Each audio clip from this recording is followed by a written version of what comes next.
Hello, welcome to Oxford Heirlooms. In this video, I'm going to be sewing the sleeve pieces and the back pieces to the body of the garment.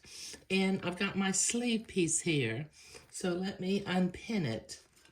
And then what I want to do, I want to mark the center of the bottom of the sleeve because I will need to have that marked when I put the cuff on the sleeve. Okay, so let me get my blue fabric marking pen, and I'm going to fold this in half. The fabric's a little bit wrinkly, but once I get it sewn, I will take it to the ironing board and give it a good pressing. Okay, so I've got that marked at the bottom center of the sleeve on both of them. I don't mark the top center for the location of what would be the side seams because the way this gown is designed, you really need to gather it completely at the neckline in order to fit on the neck piece. So let me, one sleeve at a time, I'm going to pin. The nice thing about these sleeves is it doesn't have a front and back. They're nice and symmetrical. It's kind of a real old-fashioned kind of a pattern. From back when pattern books kind of just showed what the pattern pieces looked like and you had to sketch them out yourself. It's interesting. I have a ladies fashion magazine from, I think, 1869, and it has patterns like that.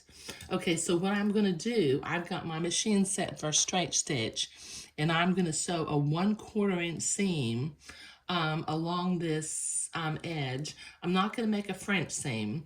Once I get my 1/4 inch seam sewn, I'm going to come back and I'm going to zigzag along the edge. So let me see if I can zoom in a little bit.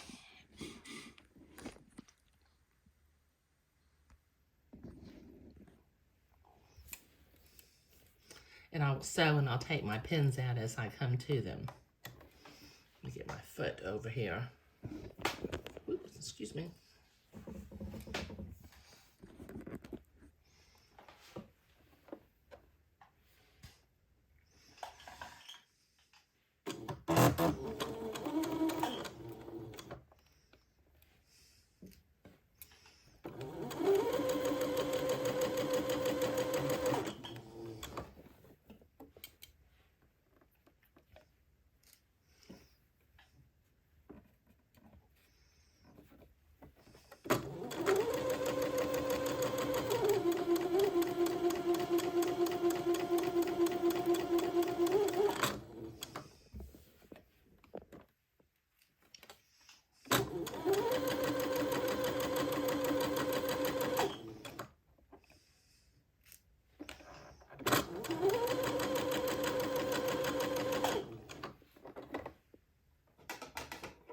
Sometimes I set these sleeves in with an entree seam, but I decided to not do that this time. And mainly because I've got the entree at the center front, and I thought that that might sort of look like too much entree up around the necklines this time. So I chose to not do that. Okay, all right, now I'm going to set my machine to a zigzag. And I guess if I had a serger sewing machine, I could just serge these seams, but you know, I don't have a serger. Well, actually, I do have a serger, but I have never turned it on and used it because it kind of scares me.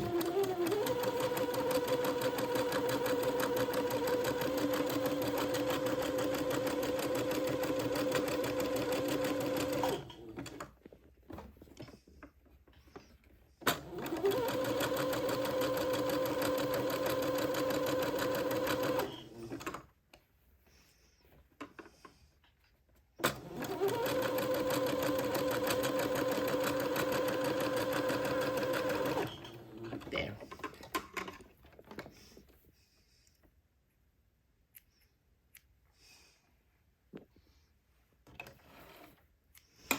Okay, now that finishes that seam off, fairly nicely. And I will repeat this for the other arm sleeve and the two back pieces, but I'll do that off camera. Okay, I've got the two sleeves sewn to the front of the day gown, and I've got my back piece. Now, if you might recall from video number 2 in this particular playlist, I marked the level of the placket on the day gown, but I realize I'm going to mark this placket down another 1.5 inches because that mark is for a smaller infant, and they obviously have smaller heads. So I want to remember to make my placket on the back of the day gown 1.5 inches longer. So I'm going to unpin this from the pattern piece, and then I'm going to pin these two back pieces to the sleeves of the garment and sew that into place. But I will do this off camera because that'll take me a minute. Okay, so I've got all 4 of those seams sewn and finished off with a zigzag, and I went to the ironing board and I pressed my pattern pieces because this Swiss Batiste does get a little bit wrinkly, and I like to keep it pressed. And what I did was I pressed my seams, both seams, toward the inside of the shoulder. So creating the seams of the body pieces was what I was doing today. In the next video, we'll begin to work on the back seam and create the placket for the back of the gown. But keep in mind that the original placket mark was for a smaller, newborn to about 3 or 4 month infant, and I'm adjusting this day gown to be a 12-month frock. So I'm going to make my placket 1.5 inches longer. I'll also be cutting my neckband piece a little bit longer, so that will give me at least on the back 1.5 inches and 1.5 inches gives me 3 more inches of circumference around the child's head. But that's what we're doing today. Thank you.